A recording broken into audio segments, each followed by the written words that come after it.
2025 SLST গুরুত্বপূর্ণ update, please তোমরা ভিডিওটা মন দিয়ে দেখবে।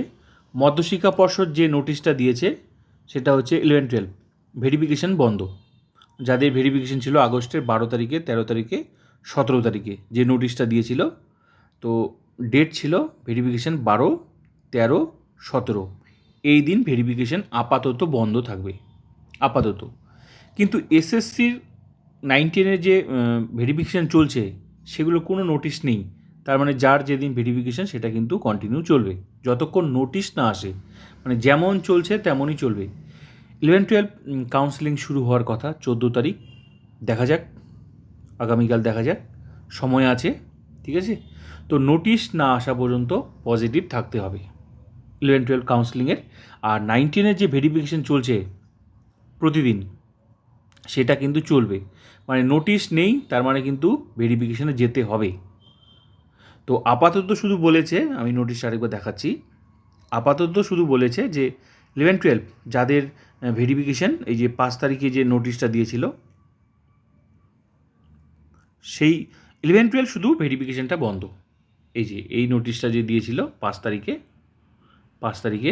এই যে 12 তারিখ ভেরিফিকেশান, 13 তারিখ ভেরিফিকেশান, 17 তারিখ যাদের নামের লিস্ট এর সাথে যাদের নাম আছে, এই 12 তারিখে যাদের নাম, 13 তারিখে যাদের নাম, 17 তারিখ, এই 3টা ডেটের ভেরিফিকেশান আপাতত বন্ধ।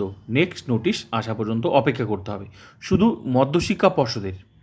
কিন্তু বাকি এসএসসির 9-10-এর ভেরিফিকেশান কিন্তু বলেনি। তার মানে 9-10-এর ভেরিফিকেশান যেমন চলছে প্রতিদিন তেমনই চলবে। নোটিশ নেই মানে ওটা চলছে। আর এটা কিন্তু ক্যান্সেল বলেনি। তো তোমরা যারা টেনশন করছো যে 9-10-এ যাবো কি যাবো না ভেরিফিকেশান, তোমাদের কিন্তু মানা করেনি। তোমাদের ভেরিফিকেশান চলছে, তখন তোমাদের যেতে হবে। আর কাউন্সেলিংয়েরও কোনো নোটিশ নেই, দেওয়ার কথা ছিল, তো সময় আছে, দেখা যাক কালকে, ঠিক আছে। তো নোটিশ না আসা পর্যন্ত মানে চান্স আছে। আর 9-10-এরও বলেনি যে ভেরিফিকেশান হবে না, প্রসেস যেমন চলার তেমনই চলছে। আমার যেটুকু মনে হচ্ছে যে এই যে ওবিসির জন্য যে নোটিশটা দিয়েছে, ওবিসির জন্য আমার যেটুকু মনে হচ্ছে যে সুপ্রিম কোর্টে যাওয়ার সম্ভাবনা আছে পুরো বিষয়টা ক্লিয়ার করে নিয়ে আসা, যাতে ভবিষ্যতে কোনো সমস্যা না হয়। যেহেতু কলকাতা হাইকোর্ট থেকে বলেছে ওই ওবিসি নিয়ে একটা নোটিশ দেওয়ার কথা, সেই জন্যই হয়তো এই নোটিশটা কিন্তু দিল যে আপাতত মধ্যশিক্ষা পর্ষদের ভেরিফিকেশনটা বন্ধ, ক্যান্সেল না কিন্তু আপাতত বন্ধ। নেক্সট নোটিশ আসা পর্যন্ত অপেক্ষা করতে হবে। কিন্তু 9-10-এর এখনও কিছু বলেনি, 9-10-এর ভেরিফিকেশন কন্টিনিউ চলছে, ডেট আছে। আবার 11-12 কাউন্সেলিং আজকে ডিটেলস দেওয়ার কথা ছিল, দেয়নি। তার মানে চান্স আছে, দেখা যাক সেটাও বন্ধ হয় নাকি বা দেয় নাকি।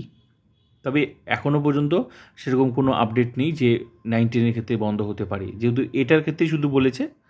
তো দেখা যাক, আমার যেটুকু মনে হচ্ছে যে যতক্ষণ নোটিশ না আসে ততক্ষণ চান্স আছে কিন্তু। আর 9-10-এ যেরকম চলছে তেমনই কিন্তু চলছে, মানে চলবে।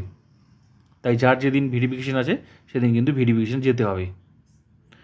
আমার যেটুকু মনে হচ্ছে এই ওবিসি নিয়ে একটা ক্লারিফিকেশান সুপ্রিম কোর্ট থেকে হয়তো নেওয়ার সম্ভাবনা আছে, যাতে ভবিষ্যতে কোনো সমস্যা না হয়। এই জন্যই হয়তো আপাতত মধ্যশিক্ষা পর্ষদের এই যে পিভিআর ভেরিফিকেশান, ডকুমেন্টস ভেরিফিকেশান, যে 12 তারিখ, 13 আর 17 আছে, এটা আপাতত বন্ধ করলো। এটা 5 তারিখের নোটিশ, এখানে কিন্তু উল্লেখ করে দিয়েছে। তো তোমরা দেখো এই যে 5 তারিখ, এই যে মেমো নাম্বারটা 2286B, এই যে এটা, এই নোটিশটার ভেরিফিকেশানটা আপাতত বন্ধ। তবে এসএসসির যেগুলো কাজ চলছে সেগুলো কিন্তু বন্ধর কথা বলেনি, ঠিক আছে। তো দেখা যাক, অপেক্ষা করতে হবে এসএসসি কোনো নোটিশ দেয় নাকি।